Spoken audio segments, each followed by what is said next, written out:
Hit TV YouTube channels లో మీ వ్యాపార ప్రకటనలకు మరియు ప్రమోషనల్ ఇంటర్వ్యూస్ కోసం వెంటనే సంప్రదించండి.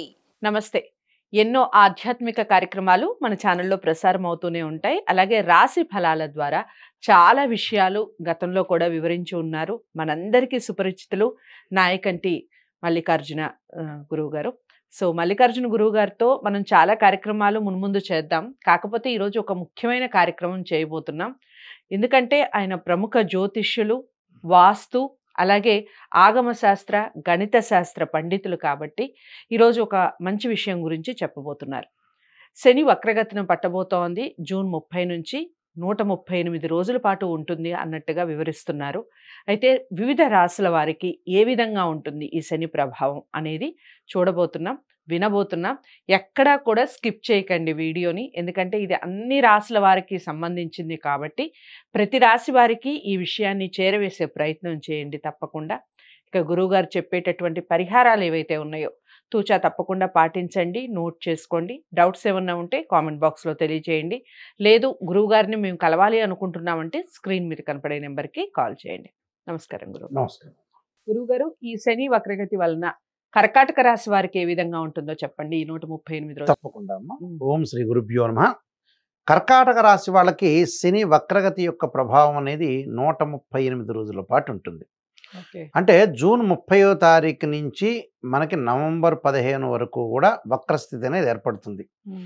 అంటే ఈ వక్రస్థితి ఏర్పడటం వల్ల ఏదైనా సరే రెండు గ్రహాలు రొటేట్ అవుతుంటే ఒక గ్రహం యొక్క వెలాసిటీ తగ్గితే, వేగం తగ్గితే దాన్ని వక్రస్థితి అంటారు. అంటే వక్రస్థితి వల్ల ఏ విధంగా ఏర్పడబోతుంది? మరి ఈ కర్కాటక రాశి వాళ్ళకి ఈ శని యొక్క సంచారం అనేది చూస్తే మనం ముఖ్యంగా కుంభరాశిలో శని వక్రగతి ఉంది. కుంభరాశిలో శని యొక్క వక్రస్థితి అనేది సహజంగా 8వ స్థానంలో ఉంది. అంటే కర్కాటకం, సింహం, కన్య, తుల, వృశ్చికం, ధనస్సు, మకరం, కుంభం. అంటే 8వ స్థానం అవుతుంది. అంటే అష్టమ స్థానంలో శని యొక్క సంచారం. ఈ అష్టమ స్థానంలో శని యొక్క సంచారం యొక్క ఫలితం కాస్త సప్తమంలోకి మారుతుంది. అంటే సప్తం వైపు చూడటం వల్ల ఏదైతే సప్తం వైపు ప్రభావం అనేది ఉంటుంది, అంటే ఏదైనా సరే గ్రహం అనేది వక్రస్థితిలో ఉంటే దాని వెనక రాశిని సూచన అనేది మనం తెలుసుకోవాలి. అంటే వెనక రాశి యొక్క ప్రభావం అనేది వీళ్ళ మీద పడుతుంది అని అర్థం. అంటే సప్తమ స్థానంలో యొక్క ప్రభావం అనేది వీళ్ళకి పడుతుంది. అంటే ఇక్కడ ఏదైతే మనకి కర్కాటక రాశి వాళ్ళకి సప్తమ రాశ్యాధిపతి, అష్టమ రాశ్యాధిపతి కూడా శని అయ్యాడు. అంటే ఎలాంటి ఫలితాలు రాబోతున్నాయి అని చూస్తే ఆర్థిక పరంగా ఆదాయంలో కొంత గండిపడే అవకాశాలు ఒకటి ఉంటాయి. అంటే అనుకున్న పనులు కొద్దిగా లేట్ అయ్యే అవకాశాలు ఉంటాయి. అవుతాయి కానీ జాప్యం జరిగే అవకాశం ఉంది, కాలయాపన జరుగుతుంది. అలానే కఠిన నిర్ణయాలు, ఉద్యోగంలో ప్రమోషన్లు వచ్చే అవకాశం ఉంటుంది. వివాహాది సంబంధం అనేది కలిసే అవకాశాలు ఎక్కువ ఉంటాయి. అంటే వివాహపరంగా ఇబ్బందులు ఉండవు. కానీ వివాహం చేసుకున్న వాళ్ళు, గత కాలంలో వివాహం చేసుకున్న వాళ్ళు భార్యాభర్తల మధ్య విభేదాలు వచ్చే అవకాశాలు ఒకటి ఉంటాయి. కాలయాపన జరగటం, ఎక్కువగా జాప్యం జరుగుతూ ఉంటుంది. అంటే విదేశాలకు వెళ్ళాలనుకుంటారు, ఏదో రకమైన లోపం జరిగి జాప్యం జరుగుతుంటుంది.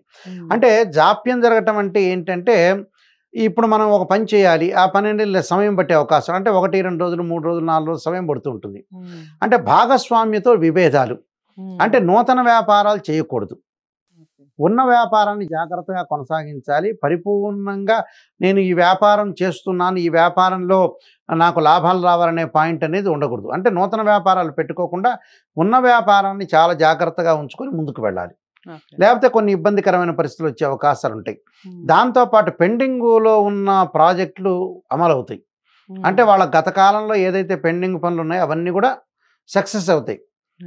అంటే ఇక్కడ సప్తమం యొక్క ప్రభావం అనేది ఉంది. సప్తమం కూడా మిశ్రమైన ఫలితాన్ని ఇస్తుంది. అయితే విదేశాలకు వెళ్ళే అవకాశాలు కొద్దిగా ఏర్పడటం ఒకటి, ఉద్యోగ భద్రత ఏర్పడుతుంది. నూతన వ్యాపారాలు చేయకూడదు. దానితో పాటు ప్రయాణాలు చేసేటప్పుడు కొంత జాగ్రత్తగా ఉండాలి. అంటే అతివేగం అనేది పనికిరాదు.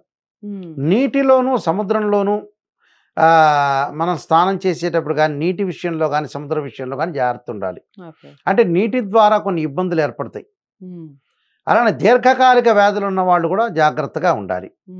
అంటే పనులలోనూ అలానే ఆరోగ్య స్థితిగతుల విషయంలో జాగ్రత్త ఉండాలి. స్త్రీలకు వచ్చే మనశ్శాంతి అనేది ఉండదు. విద్యార్థులకు వచ్చే ఏకాగ్రత బాగా పెరుగుతుంది. పోటీ పరీక్షల్లో కూడా బాగా ఉత్తీర్ణత సాధించే అవకాశాలు ఎక్కువ ఉంటాయి. కోర్టు సమస్యలు కూడా పరిష్కారం జరిగే అవకాశాలు ఎక్కువ ఉంటాయి. అయితే ఇక్కడ కాలయాపన జరుగుతుంటుంది వీళ్ళకి. అన్నీ బాగానే ఉంటాయి కానీ కాలయాపన జరగటం ఒకటి. భార్యాభర్తల మధ్యలో బాండింగ్ అనేది చాలా ఇంపార్టెంట్. అంటే బయట విషయాలన్నీ కూడా తీసుకొచ్చి చికాకులు పడే అవకాశాలు ఎక్కువ ఉంటాయి. అంటే అనవసరమైన చికాకులు కలగటం ఒకటి, గొడవలు చేసే సందర్భాలు ఎక్కువగా ఉంటాయి. అంటే అనవసరమైన విషయాల్లో లిటిగేషన్స్ వ్యవహారాల్లో మధ్యలో తలదూర్చకూడదు వీళ్ళు. అంటే వైఫ్ అండ్ హస్బెండ్లో కానీ లేదా పక్క ఇంటి వాళ్ళలో కానీ అన్నదమ్ముల మధ్యలో కానీ అనవసరమైన మధ్యవర్తిత్వం అనేది అవలంబించకూడదు.